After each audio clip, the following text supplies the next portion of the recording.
Space isn't just about rockets and astronauts. It's about discovery, innovation, and the people who make it all happen. Welcome to the first episode of Between a Rocket and a Hard Space, the official podcast of the ISS National Laboratory. And I'm your host, Patrick O'Neill, who in my day job is the public affairs and outreach lead for the ISS National Lab. So while plenty of podcasts cover space, we're going beyond the launch pad. This series goes behind the scenes on the incredible science happening aboard the International Space Station. From cutting-edge biomedical research to revolutionary materials and technology development, all with the potential to transform life here on Earth and beyond. But with this podcast, we're not stopping there. We're talking with the movers and shakers behind space-based R&D, the scientists, engineers, visionaries, all driving innovation in microgravity. We'll also seek to bring in policymakers shaping the future of space, financial experts fueling the space economy, communicators working to inspire the next generation of explorers, and maybe a couple of fun outliers. So whether you're a space enthusiast, a researcher, or just someone curious about what's next in space science, technology, or space commerce, this is the place for you. So buckle up. Between a Rocket and a Hard Space starts now. All right, so here we are with the first episode of Between a Rocket and a Hard Space. And we thought we'd ease into things a bit by taking a deeper dive into what a national laboratory in space actually means, what it supports, and how it differs from the mission of NASA in low Earth orbit. And who better to do that than chatting with our very own Dr. Michael Roberts, Chief Scientific Officer for the ISS National Lab. Dr. Roberts, welcome, but more importantly, how do you feel about being our very first podcast partner? Well, thanks, Patrick. It's both an honor and an inconvenience to be here with you today. The honor is all about joining this podcast and being able to share with folks the importance of science, not only on Earth, but more importantly in space, and how the National Laboratory on the International Space Station furthers the benefits to Earth by exposing science to space. So that was very, very good start right there. So we're going to dabble a little bit deeper into what the difference is. Again, as I kind of alluded to, we have the ISS National Lab. We have NASA that also does research on the space station. So what's kind of the difference between what it is that the National Lab focuses on and what it is that NASA focuses on? That's a great question. We are closely aligned with NASA. They're our partners in maintaining science on the International Space Station. Most of NASA's science and technology development portfolio has historically focused on exploration goals, better understanding the universe in which we live, and being able to maintain human and robotic exploration so that we better understand not only our own planet, but the other planets and celestial bodies in our solar system. The National Laboratory was created with the express purpose of opening up access to space for other opportunities to leverage space to increase not only scientific knowledge, focusing on fundamental scientific discovery, but even more importantly, to help establish opportunities for commercial enterprise and value creation in the space environment. So we are closely aligned with NASA and other federal agencies that fund research in the fundamental aspects of research in space. But we go beyond that and work with NASA and other agencies to enable commercial enterprise to have better access to space. And so going beyond that too, you mentioned that we do have a very strong partnership with NASA. Can you maybe talk about how much of the research that goes up that the astronauts support is NASA versus how much of the research that is supported as sponsored by the National Lab? Yeah, the legislative language that created the International Space Station National Laboratory in 2005 directed NASA to set aside 50% of the resource allocation. So that includes the up mass and down mass on commercial rockets supported by NASA, as well as crew time, and the infrastructure that's needed to support scientific research in space be allocated and managed by the ISS National Laboratory. So we have a very prominent role in supporting science in space, and we obviously work very closely with NASA because there is a lot of overlap between the more traditional NASA portfolio of exploration research and the portfolio that ISS National Laboratory has built over the nearly 15 years of operations under the Center for the Advancement of Science in Space. Right. And so the Center for the Advancement of Science in Space is the manager of the ISS National Laboratory, and we have done so since 2011, I want to say. That's correct. And it's an interesting collaboration. We manage that relationship with NASA through a cooperative agreement. So as defined by that cooperative agreement, NASA and CASIS work as co-equal partners in helping to maintain facilities on board the International Space Station for the support of research and technology development. We focus more on commercial platforms on board the International Space Station and have developed relationships that go beyond the more traditional relationships NASA has had in the past. But again, all focused on the goal of science and improving our understanding of the world around us. So I always find it funny when I'm talking with people and they say, "Hey, so do you work for NASA?" And it's like, "No, I don't work for NASA." So are you a contractor for NASA? Well, no, I'm not a contractor for NASA either. So, CASIS truly has a unique relationship with NASA where, we really are partners through that cooperative agreement. We're partners, and we're special also in that we are a not-for-profit organization, right? We are special, yes. We focus our portfolio in serving the needs of the nation. So NASA is certainly our partner, but we have loftier goals than simply making NASA happy. We're focused on building a portfolio that serves the needs of all U.S. funding agencies, enabling access for commercial for-profit entities to space where it can benefit them, and continue to work with academic institutions and not-for-profit institutions across the United States.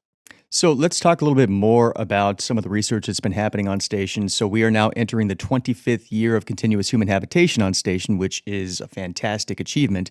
Can you maybe talk about the evolution of some of the research that has happened during that time frame that you've seen? There's been a tremendous amount of accomplishment borne by the International Space Station itself. Keep in mind that the International Space Station began preliminary design back in the 1980s and went through further redesign in the 1990s and then actually reached orbit in 2000. So that 25 years that you're now talking about of continuous human presence in space was accomplished only with a significant investment, not only by NASA and our nation, but our international partners in designing and building and operating this engineering marvel in space environment. From 2000 to about 2011, the International Space Station was in what we now call the assembly phase. But even from the very first crew arrival at the International Space Station, science was mission number one. So as that crew began to set up the station, they began conducting science almost from the beginning. From 2011 to about 2019, 2020, we entered a decade of beginning to conduct science in space to benefit all of NASA's goals and the ISS National Labs goals. We began to transition around 2020 into where we're more focused now in enabling the next generation of space explorers by building on the previous success of scientific exploration utilizing the platform. It's an era that Robin Gatens, who leads the ISS program for NASA, has termed the decade of results. So we and NASA are partnered in focusing explicitly on the wins that we've had on the International Space Station, these new collaborative relationships that we've been able to build with industry and with other funding agencies in the U.S. and helping to grow those into the future. So let's also talk maybe about some of the facilities that are available, because I think that, I've been with the ISS National Lab for quite some time now, and I know you have as well. And the evolution of station, not just from, science that's happening, but the types of facilities that are available, so that no longer is it just something that you're doing something in a novel environment. You're now doing it in, a first-class research environment where you have a lot of the same bells and whistles that you might have in a laboratory setting here on Earth. It just so happens that now you have it in space. Can you maybe talk about some of those facilities that are available? Yeah, so one of the things we talk about a lot in the space business is how hard space is. It's hard on people. It's hard on vehicles that operate there. So even though the International Space Station has been operating in space continuously for 25 years, keep in mind that most of the science inside of it and the equipment has been continually replaced. So we're not using 25-year-old equipment to conduct the science there now. So we have a whole suite of different instrumentation to support research in the physical and life sciences. Most recently, the advances have been made by commercial industry. So we now have commercial providers of those facilities and services on board the International Space Station. So a biologist working on board the International Space Station would not be too upset by the quality of the equipment in the laboratory there. What might upset them just a little bit is that it's a small confined space inside the short sleeve environment where the crew lives. So you may have a rodent experiment that's operating in the same module where you're doing a physical sciences experiment. And we tend to shy away from doing that here on Earth. So, well, I mean, let's maybe touch a little bit on so you mentioned like a rodent research or a model organism investigation where that's probably a lot of volume, a lot of astronaut crew time. But we've also seen evolutions in some of the types of technologies where now we're not necessarily reliant on things like model organisms. Now we have applications where you can actually send human cells, human tissues, organoids, et cetera, that now, kind of give you that true one-to-one comparison. That's an excellent point, Patrick. NASA has been, one of the leaders in our nation in defining technologies that can be automated and instrumented. Obviously, we've had vehicles that have visited the surface of other planets and operated for years beyond their lifetime, and some of those technologies have found their way into the International Space Station and continue to be developed there. Most recently on the International Space Station, as you pointed out, we've seen this advancement in modular designed automated pieces of hardware that enable the crew to focus on multiple experiments at one time. So the commercial interest in space has led to the development of new technologies that further the science, increase the amount of data that can be collected in a single experiment. And that leads to new discoveries, which can translate into improved health outcomes on Earth or improvements in manufacturing processes far more quickly. At the same time, those advancements have enabled the crew to increase the throughput in which they have on each experiment. So in a given increment, a 6-month rotation on board the International Space Station, crew members will conduct individually between 200 and 400 or more experiments. Yeah. They're very busy up there. Yeah, I think that to date we have a little bit more than 4,000 investigations that have been performed. And again, hopefully there's many more to go. One final question before we hop away to a break. So you mentioned some of the astronauts. We're going to be having a new batch of astronauts that are going up to the space station in the coming days. And that's going to be the NASA SpaceX Crew 10 team. Can you maybe talk about some of the science that they are intending to support over the course of their science expedition? Yeah, so the next crew going up to launch in just a little over a week is going to have 2 U.S. astronauts, a Japanese astronaut and another cosmonaut going up to the International Space Station. They work together as a team with those astronauts who are already on board the International Space Station. So it is very much an international collaboration. The U.S. complement of astronauts going up this time includes Anne McClain, who's a previous flyer. She has experience on the International Space Station and has conducted multiple experiments sponsored by the International Space Station National Laboratory. And a newbie who's going up to space, whose name escapes me. Nicole Ayers. Yeah, Nikki Ayers. Both Nikki and Anne have military backgrounds, but they're both also accomplished aerospace engineers, as well as being flight instructors. So we rely a lot upon their expertise and skill in conducting these experiments, even though, as we touched on earlier, they're often highly automated. Yeah. So in this particular experiment going up, we have investigations that were funded by the National Science Foundation in the U.S. We have earlier experiments that Anne conducted, and she'll be continuing some of those that were sponsored in part by the National Institutes of Health, focused on utilizing tissue-based models. We also have on board the International Space Station, one of the commercial facilities you talked about, a bioprinter. Yep. That's developed by a company now called Redwire. So Redwire has some more test prints to do. They're actually printing human tissue in space to come back to Earth to evaluate the potential for that tissue being used in certainly for research use, but possibly for clinical use in the future. And that aligns very closely with the fundamental research we've done and that Anne has supported in the past, sponsored by the National Institutes of Health, focused on using tissue-based models that offer insights into improving the safety and efficacy of drugs used to treat cancer and other diseases. Going to be a busy mission for him. We're looking forward to it. I actually had the chance to go and talk with Anne not long ago, and she was very excited about some of the research she did previously on protein crystal growth and how that has since evolved over the last 5-6 years since she's been on station. So awesome. Okay, so we were talking quite a bit about some of the research that's happening on the space station. I don't really think we dabbled too much into the why. Why would you want to do research in space? How does that differ from doing research in your normal laboratory environment here on Earth? So maybe that's something that you can get a little bit further into. Yeah, we could nerd out go into really painful detail about that, or maybe not painful detail, but let's do some happy detail. The less painful detail. Yeah. So I think everyone is familiar with videos of the astronauts floating in space and how fun that looks. Unfortunately, that floating in space has some rather detrimental effects to human physiology. It unloads the weight that your bones and muscles normally experience here on Earth. So, although it's fun for a little while, it begins to wear on your body. So, what we've learned from decades of research trying to maintain crew health and performance is that some of those detriments that happen while the astronauts are up there actually serve as accelerated models of human disease. So, we're exploiting that in partnership with the National Science Foundation and National Institutes of Health to better understand how to combat disease, to predict outcomes of disease here on Earth. That's a major component of what we do, and that aligns with NASA's exploration mission because the farther we move away from the planet beyond the International Space Station, the more independent those bodies will need to be.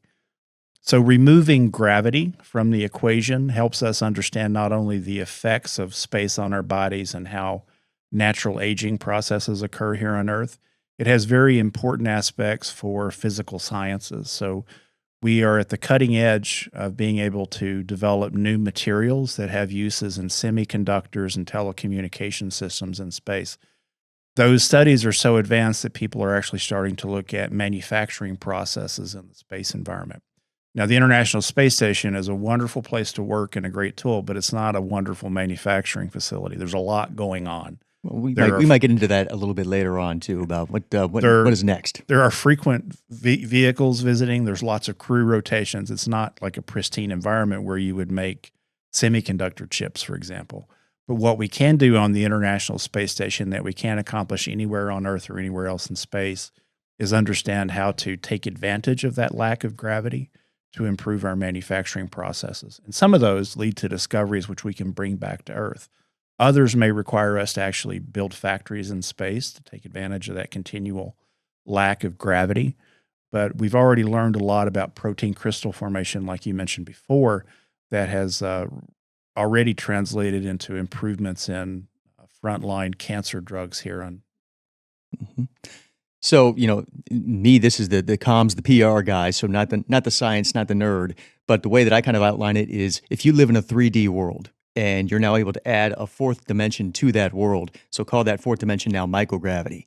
And you're able to send stuff to that fourth dimension, but then extrapolate that, bring that back down to the other, 3 dimensions, the knowledge that you can gain, because you're like changing everything up a little bit. Is that like a loose sort of a dumb way of looking at it? No, it's not dumb at all. It's one way of looking at it. Another way, which is not, it's not fundamentally different, but it's removing a constant, right? So as far as we know, life on Earth evolved in a 1G environment. It always experienced that same acceleration based on gravity.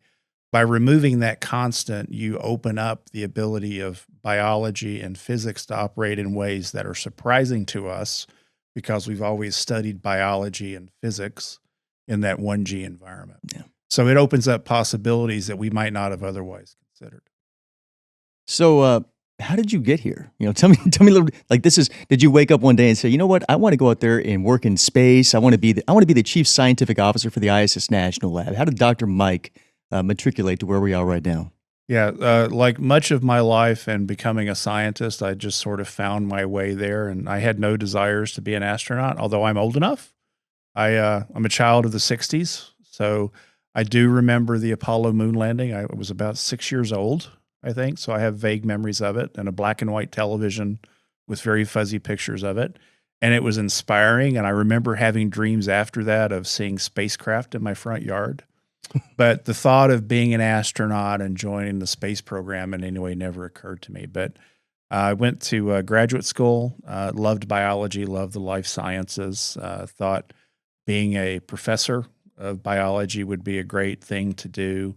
Found my way to Kennedy Space Center in the late 90s and joined a group there that was supporting research for NASA focused on bioregenerative life support. Mm-hmm. We moved into a new building, which was the building where the Center for the Advancement of Science and Space first established its operations in 2011.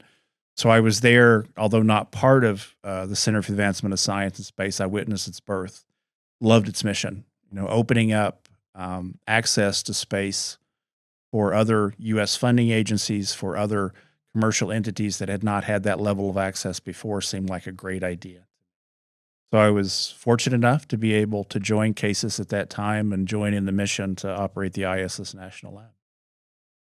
And here we are. It's been, Here probably we 10 are. years or so that you and I have been working together? It's been a while. More than that. Goodness Yeah. gracious. All right. So we have the space station now through 2030.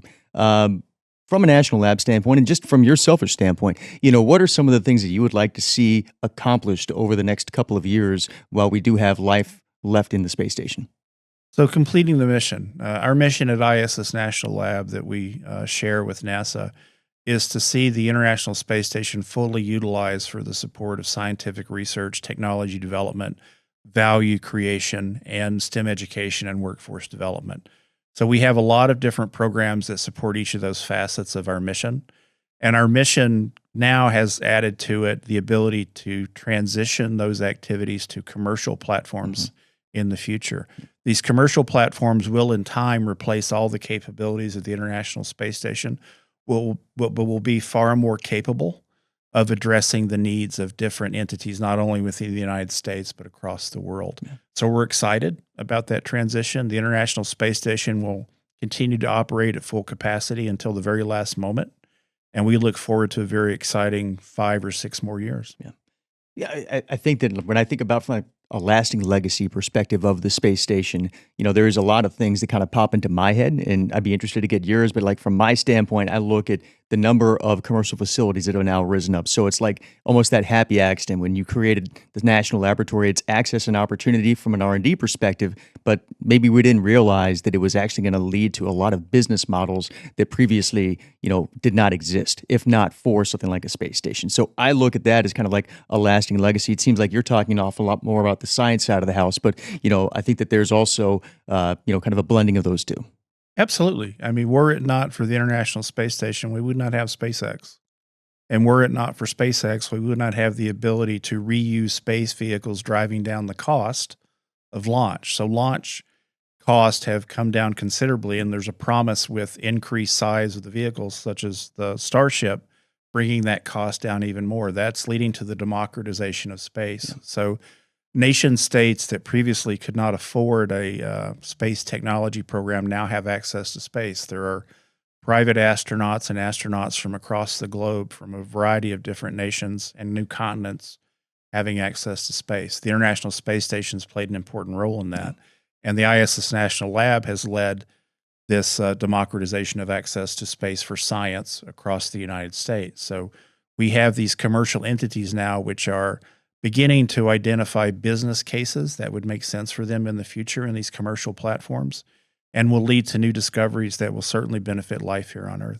It's almost like the National Lab is almost kind of like an incubator in low Earth orbit, where just bringing all different types of individuals that want to go out there and either do R&D or validate technologies, and that's I would imagine that that's pretty much what Congress was looking for when they declared the space station a national laboratory. Absolutely, I don't think anyone fully understood what they set in motion by the creation of the ISS National Lab, but I think everyone who is involved in it would agree that it's met its criteria for success, and has led to emerging new markets that could not exist anywhere on Earth. It's a very exciting time. We've also seen more and more science going to space, from kindergarten, elementary school, high school. Again, the cost of sending science up to space has gotten to the point now where teams of scientists from these elementary schools, led by teachers, can send their science up to space. Those are the fun ones to engage with too, because they are the next generation, as you said a little bit earlier. So did you find this to be enjoyable? You got to be our first victim. It was very fun and Yeah? enjoyable. I enjoyed conversing with you Well, today. we're not quite done just yet. So now, in an effort to be able to get a better understanding of what makes Dr. Roberts tick, we have a little rapid fire. And when I say rapid fire, I mean rapid fire. So we're going to go through a variety of questions.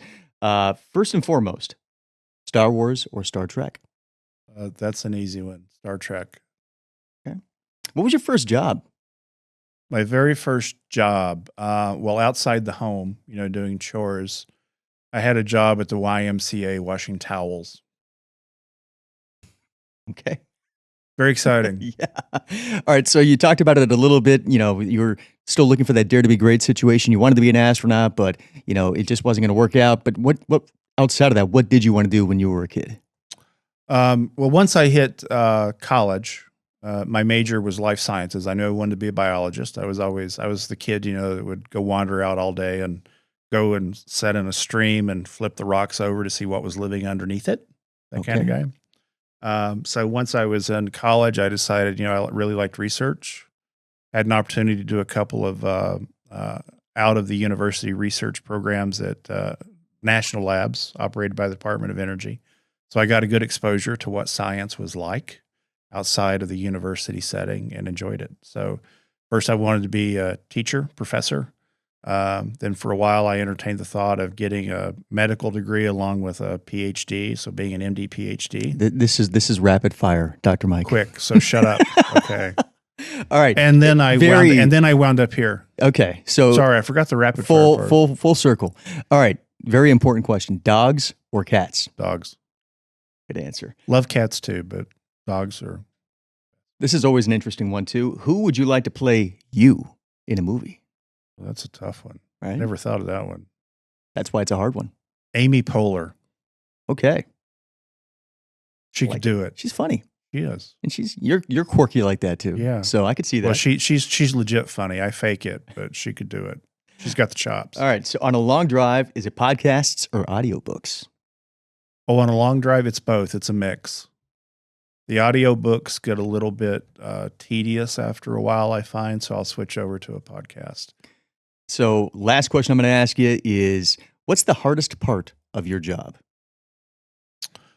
There is no hard part to being a chief scientist. It's about showing up and thinking about science, which is enjoyable as a scientist. The only part of my job I would say that becomes tedious is we have a lot of meetings. Yeah.